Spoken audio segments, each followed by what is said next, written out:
안녕하세요. 무엇이든 물어봐 눈박사입니다. 오늘은 자칫하면 실명을 부르는 위험한 안질환, 녹내장에 대해 자세히 알아볼게요.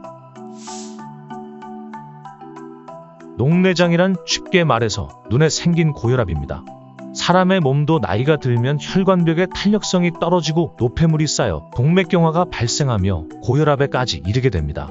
녹내장도 마찬가지인데요. 우리 눈에는 눈의 형태를 유지하고 노폐물의 순환을 담당하는 방수라는 물이 있습니다. 이 방수는 어느 한쪽에 고여있는 게 아니라 끊임없이 생성되고 유출됩니다. 예를 들어 10이라는 방수가 생성되면 10이라는 방수가 배수구로 빠져나가야 눈에 일정한 안압이 유지되는 것이죠. 그러나 이 배수구에 찌꺼기가 끼거나 배수구 자체가 망가지면 방수가 빠져나가지 못해 눈에 압력이 올라갑니다. 이때 생기는 압력이 우리 시신경에 직접적인 손상을 주게 됩니다. 시신경이 손상되면 우리의 시야가 손상되어 주변부부터 서서히 안 보이는 증상이 발생하며 시간이 지남에 따라 중심 시력까지 손상되어 결국은 실명에까지 이를 수 있는 질환입니다. 녹내장은 당뇨망막병증, 황반변성과 함께 우리나라 3대 실명 질환 중의 하나로 전 세계적으로는 백내장에 이어 두 번째로 많은 실명의 원인이 되는 질환입니다. 전체 실명 환자 중에 약 12%가 녹내장 환자이며 현재 약 4만 5천 명이 녹내장으로 인한 실명으로 고통받고 있습니다. 현재 녹내장의 약물 및 수술 방법은 꾸준히 발달하고 있지만 그럼에도 많은 사람들이 녹내장에 의한 실명으로 고통받고 있는 이유는 무엇일까요? 그건 바로 녹내장 초기에는 증상이 없기 때문입니다. 주변부부터 시야 손상이 일어나 환자가 증상을 느낄 정도가 되면 이미 시야의 상당 부분이 손상되어 있는 상태인 것이죠. 녹내장을 소리 없는 실명의 원인이라고 부르는 이유이기도 합니다. 녹내장은 이처럼 조용히 진행하는 병이라 초기에는 자각 증상이 없어 일반 안과 검진을 받다가 혹은 다른 증상으로 왔다가 우연하게 진단받는 경우가 상당히 많습니다. 녹내장의 가족력, 고연령, 고도근시, 고혈압 등이 위험인자이므로 녹내장 위험인자에 노출되어 있는 경우에는 정기적인 안과 검진이 반드시 필요합니다. 우선 녹내장이 생기면 먼저 시신경에 구조적인 변화가 일어나고 그 이후에는 시야결손과 같은 기능적인 변화가 발생하게 됩니다. 시신경에 구조적인 변화가 생기게 되면 시신경 유두암몰비, 즉 시신경 전체의 직경에서 오목하게 들어가 있는 부분이 차지하고 있는 비율이 증가하게 됩니다. 다만 선천적으로 유두암몰비가 큰 경우도 있기 때문에 안저 사진만으로는 녹내장을 진단하기에는 어렵습니다. 때문에 안저검사상 시신경 유두암몰비가 증가하는 소견이 보이면 시신경 OCT나 시약 검사 등을 추가 검사하여 녹내장이 맞는지 판단하게 됩니다. 여기서 녹내장성 변화가 보이면 기능적인 손상을 검사하는 시야 검사를 진행하게 됩니다. 암실에서 특정 부위에 빛이 보이면 버튼을 누르는 방식으로 시야의 범위를 판단하게 됩니다. 이 모든 검사가 끝나면 지금까지의 모든 검사를 종합적으로 분석하여 녹내장인지 녹내장 의증 단계인지 진단을 내리게 됩니다. 녹내장으로 진단을 내리기 위해서는 시신경 모양이나 망막, 신경, 섬유층의 두께 등 구조적인 이상과 시야 장애와 같은 기능적 이상이 같이 동반되어야 합니다. 단순히 안압만 높은 경우에는 고안압증으로 진단을 내리고 구조적 이상과 기능적 이상 둘 중 하나만 있는 경우에는 녹내장 의증으로 진단하게 됩니다. 녹내장 의증으로 진단을 받으면 적극적 치료보단 주기적인 경과 관찰을 우선적으로 하게 되죠. 녹내장은 한번 진단받으면 평생 안약을 사용해야 하기 때문에 삶의 질에 상당한 영향을 미치는 질환입니다. 때문에 녹내장 검사와 진단은 경험 많은 안과 전문의에게 정확하게 받아보시는 것이 중요합니다. 앞서 설명한 절차들을 통해 녹내장으로 진단을 받게 되면 본격적으로 녹내장 치료를 시작하게 되는데요. 녹내장의 치료는 크게 약물 치료, 레이저 치료, 수술적 치료가 있습니다. 녹내장의 1차 치료는 약물 치료인데요.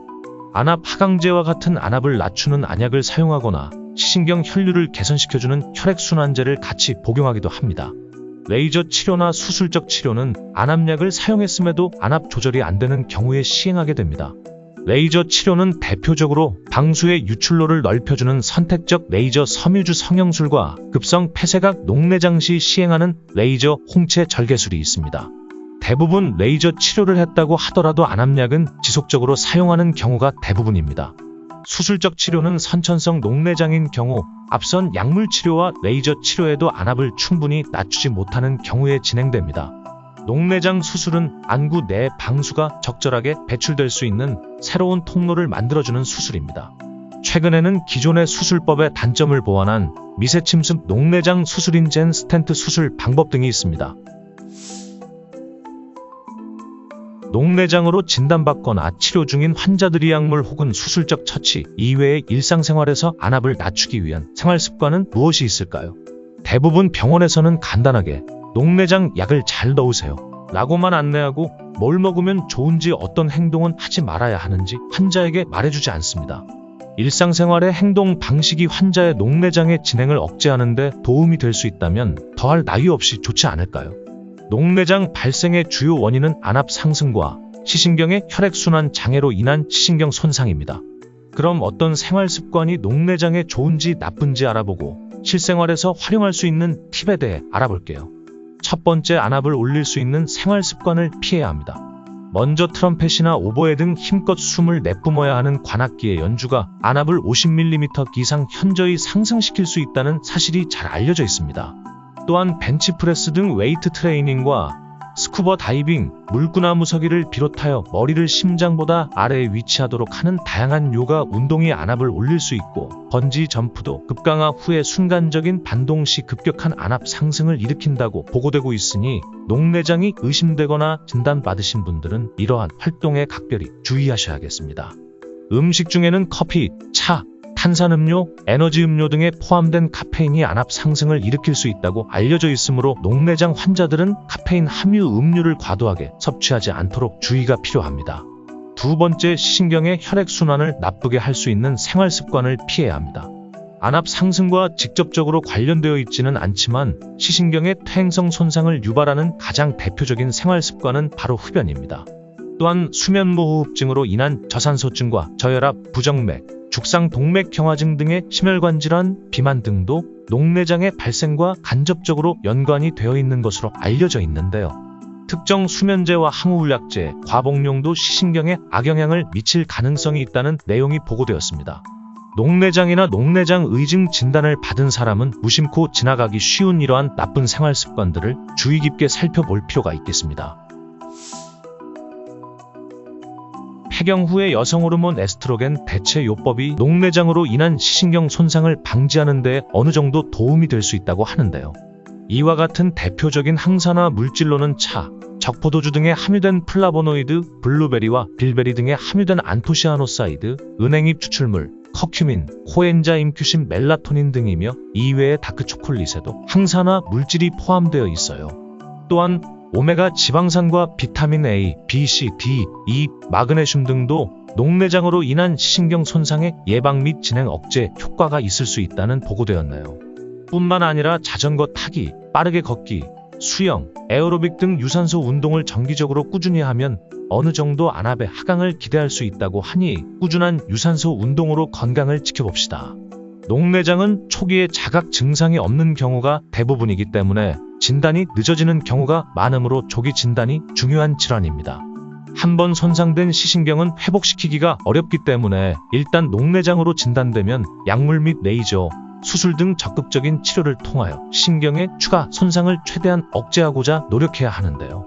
이와 더불어 꾸준한 생활 습관의 관리로 녹내장으로 인한 시신경의 손상을 조금이라도 더 방지하고 시신경을 조금이라도 더 보호할 수 있다면 녹내장으로 실명의 위기에 처해 있는 사람들에게 큰 도움이 될 수 있을 것으로 생각됩니다. 지금까지 무엇이든 물어봐 눈박사였습니다.